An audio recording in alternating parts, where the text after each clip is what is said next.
A graça e a paz, irmãos. Como é que você tá? Espero que você esteja bem e espero que você esteja aprendendo muito, crescendo muito no conhecimento aqui da palavra, do livro de Romanos que nós estamos estudando. E eu agradeço a todos que estão assistindo, compartilhando o link com os contatos. E falando nisso, eu já peço para que você se inscreva no canal, deixe o seu gostei no vídeo, comente aqui embaixo e compartilhe o link com todos os seus contatos. Beleza? Lembrando que é bom você estar com a sua Bíblia na mão para você acompanhar os textos, os comentários que estamos fazendo, para você anotar também, isso é muito legal, vai ficar registrado aí na sua Bíblia. Vamos para o capítulo 10 do livro de Romanos e já vamos ler um pouco alguns versículos. Capítulo 10 de Romanos diz assim, versículo 1: Irmãos, o desejo do meu coração e a minha oração a Deus pelos israelitas é que eles sejam salvos. Pois posso testemunhar que eles têm zelo por Deus, mas o seu zelo não se baseia no conhecimento. Porquanto, ignorando a justiça que vem de Deus e procurando estabelecer a sua própria, não se submeteram à justiça de Deus. Porque o fim da lei é Cristo para a justificação de todo o que crê. Aqui Paulo ele vai mostrar nesse capítulo o erro de Israel em ter rejeitado a justiça de Deus. Paulo aqui, mais uma vez, ele expressa a sua vontade sobre a salvação do povo judeu, do povo de Israel. Ele fala, ele tem um desejo profundo que esse povo fosse salvo. E o fato de Paulo orar pela salvação deles mostra a sua postura e o seu coração. Ele não tinha uma postura passiva, mesmo diante da soberania de Deus, que nós vimos no capítulo 9, que o Senhor ele elege os seus escolhidos, mas mesmo assim, Deus ele não autoriza que nós deixemos de suplicar pelas almas dos perdidos, pela salvação dos perdidos. Paulo reconhece que os judeus eles eram zelosos por Deus, mas eles não possuíam entendimento. Sinceridade não é o suficiente, porque nós podemos estar sinceramente errados. Zelo sem conhecimento, compromisso sem reflexão, entusiasmo sem entendimento é fanatismo. Eles conheciam a Deus, mas eles não tinham um conhecimento correto e completo de Deus. Por isso, o zelo deles não fez com que eles fossem aceitos por Deus. Israel era ignorante da justiça de Deus. Israel tentou estabelecer a sua própria justiça e Israel rejeitou se submeter à justiça de Deus. Isso é muito sério. Nós vemos então que Cristo, no versículo 4, ele é o fim da lei. O homem, ele não precisa mais trabalhar e se esforçar para ser aceito diante de Deus. Não é que o homem não precisa mais trabalhar, não. Ele não precisa mais fazer algo para ser aceito por Deus, porque nós somos aceitos mediante a justiça de Cristo que está em nós. Se Cristo ele é o fim da lei, portanto, ele é justiça para todo aquele que crê. Por que Cristo ele é o fim da lei? Primeiro, porque Cristo é o cumprimento da lei. Todas as cerimônias do Velho Testamento, todas as festas, os sacrifícios, as ofertas, apontavam para o Senhor Jesus e se cumpriram no Senhor Jesus. Hoje, nós não precisamos mais fazer aquelas festas, festa dos tabernáculos, festa de não sei o que, festa da colheita, Pentecoste. Irmãos, isso já passou, isso já se cumpriu no Senhor Jesus. Nós estamos na nova aliança. O Senhor, ele é o cumprimento da lei e ele terminou a lei, pois ele cumpriu perfeitamente a lei.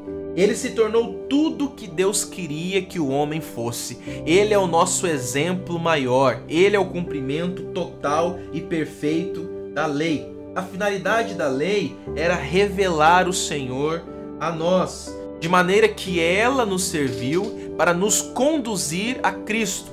Como eu disse, a lei apontava para Cristo e Cristo veio, portanto, tudo se cumpriu nele. E aí, dos versículos 5 ao 13, nós vemos que existem dois tipos de justiça. Paulo ele escreve para nós. Nos versículos 5 e 6, ele mostra um contraste entre a justiça pela lei e a justiça pela fé. A justiça que vem pela lei diz que aquele que praticar a justiça decorrente da lei deverá viver por ela. Em outras palavras, aquele que busca a justiça da lei deve cumprir toda a lei. É muito simples. Por exemplo, um indivíduo, para se tornar assassino, ele não precisa assassinar várias pessoas. Basta matar uma só vez que ele é considerado um assassino. Uma pessoa, para se tornar pecador, é a mesma coisa. Não precisa cometer vários pecados. Basta cometer um só pecado que ele já se torna pecador. Então, dessa forma, somente pode ser considerado justo aquele que cumpre toda a lei. A lei exige um cumprimento completo e perfeito de toda a lei. Ou seja, nós sabemos que ninguém foi capaz de cumprir a lei por completo, com exceção do nosso Senhor Jesus Cristo, é claro. E aí, o contraste é a justiça pela fé. O outro caminho, que é pela fé, segue um padrão completamente diferente da justiça da lei. Ela não é inacessível como a lei, mas está bem perto e acessível de nós. Aquele que crê, ele não deve perguntar em seu coração: quem subirá ao céu? Ou quem descerá até o inferno? Essas perguntas, elas são completamente desnecessárias.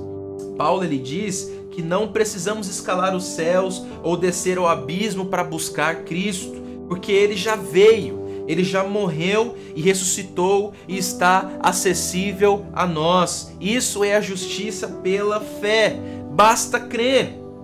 Não pode ser mais acessível e simples que a justiça ou a salvação pela fé. Creia que o Senhor ele está em você. Creia, clame ao Senhor que Ele ouve você. Essa é a justiça pela fé. E como recebemos essa justiça pela fé? Todo homem ele necessita de justificação e salvação, e isso está disponível para todos os lábios de cada homem. O homem precisa fazer 3 coisas para ser contado justo e aceito diante de Deus. Primeiro, confessar com a boca que Jesus Cristo é o Senhor, no versículo 9. Crer no coração que Deus o ressuscitou dentre os mortos, versículo 9 também. E versículo 13, invocar o nome do Senhor. A promessa de Deus ela é muito clara. Todo aquele que crê, ele não será confundido. Vamos ler aqui 9, 10 e 11. Diz assim, ó: se você confessar com a sua boca que Jesus é Senhor e crer em seu coração que Deus o ressuscitou dentre os mortos, será salvo. Pois com o coração se crê para a justiça e com a boca se confessa para a salvação. Como diz a Escritura, todo aquele que nele confia jamais será envergonhado ou jamais será confundido. Não há diferença entre judeus e gentios, pois o mesmo Senhor é Senhor de todos e abençoa ricamente todos os que invocam, porque todo aquele que invocar o nome do Senhor será salvo. Glória a Deus! Qualquer um que invocar o nome do Senhor, este será salvo. No versículo 12 nós vemos que o Senhor ele é rico para com todos aqueles que invocam o seu nome. Nós invocamos a Deus não apenas só para sermos salvos, mas invocamos para receber poder e graça também. Invocar aqui significa chamar pelo nome.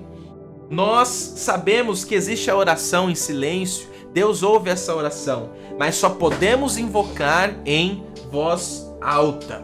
Invoque ao Senhor, abra sua boca para invocar a Deus. O Senhor Jesus, ele se tornou tudo aquilo que nós necessitamos e podemos desfrutar dessas riquezas todas as vezes que nós invocarmos o seu nome. A partir do versículo 14, Paulo ele começa a falar sobre a necessidade do evangelismo.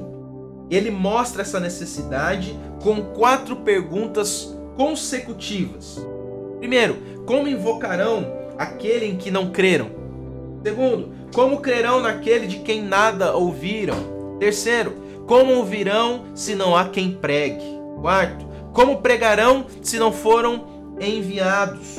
O argumento de Paulo ele pode ser colocado assim: Cristo enviou os pregadores pregaram, as pessoas ouviram, aqueles que ouvem, eles creem, os que creem invocam e aqueles que invocam são salvos. Cada estágio ele é vital e fundamenta o próximo. Lá no versículo 17, aliás, nós temos uma explicação adicional que Paulo diz que a fé vem pelo ouvir. Versículo 17. Consequentemente, a fé vem por ouvir a mensagem, e a mensagem é ouvida mediante a palavra de Cristo. Se Jesus é a palavra, se Jesus é o verbo de Deus e está em nós, então a palavra deve ser liberada. Uma vez que o verbo de Deus é liberado na palavra, se ele for recebido por um coração aberto, essa palavra vai gerar fé àquele que ouve. Uma vez que haja o verbo, Deus entra nele. Glória a Deus. E Paulo finaliza lá no final, entre os versículos 16 e 21, as razões da incredulidade de Israel. Você pode ter se perguntado por que Israel não se converteu, por que Israel não aceitou a Jesus, e isso era um assunto que deixava Paulo perplexo. Por que os judeus não se converteram? Ele apresenta então duas respostas. A primeira, será porque eles não ouviram? Pode ser que Israel não ouviu sobre o Senhor, já que a fé vem pelo ouvir e eles não tiveram ouvidos e não puderam crer. Mas a resposta é muito clara de Paulo, no versículo 18. Toda a terra se faz ouvir a voz de Deus. Vamos aqui no versículo 18. Mas eu pergunto, eles não ouviram? Claro que sim. A sua voz ressoou por toda a terra e as suas palavras até os confins do mundo. Então, não tem desculpa, o povo de Israel ouviu sim sobre o Senhor Jesus. E aí a segunda pergunta é, será porque não entenderam? Pode até ser que eles ouviram, mas eles não entenderam o que o Senhor Jesus disse. A resposta de Paulo é que existe um povo sem entendimento, é verdade. Mas esse povo sem entendimento, ele estava se referindo aos gentios e não aos judeus. Então, ele conclui no verso 21. Vamos lá no versículo 21, e diz assim: a respeito de Israel, ele diz: o tempo todo estendi as mãos a um povo desobediente e rebelde. Meu Deus, ele diz que a causa da não conversão de Israel é simplesmente deles terem um coração endurecido e rebelde. Eles ouviram, entenderam, mas não se humilharam para receber a palavra de Deus. Que eu e você não sejamos como esse povo de Israel, que ouvimos a palavra, entendemos a palavra, somos ministrados pela palavra, mas decidimos não receber a palavra por rebeldia, por egoísmo, por soberba, por toda sorte de maldade que há no nosso coração.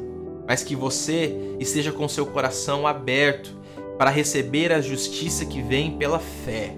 Deus é justiça, Ele é amor e Ele quer derramar esse amor sobre você. Basta você ouvir, crer, confessar com a sua boca que Ele é a salvação para todos aqueles que invocam o seu nome. Amém? Então é isso, capítulo 10 de Romanos. Fizemos aqui um resumo bem rápido e eu gostaria que você deixasse o seu like, se inscrevesse no canal, comentasse no vídeo aqui embaixo e compartilhasse com todos os seus contatos. Ok? Te espero então no próximo vídeo. Até lá!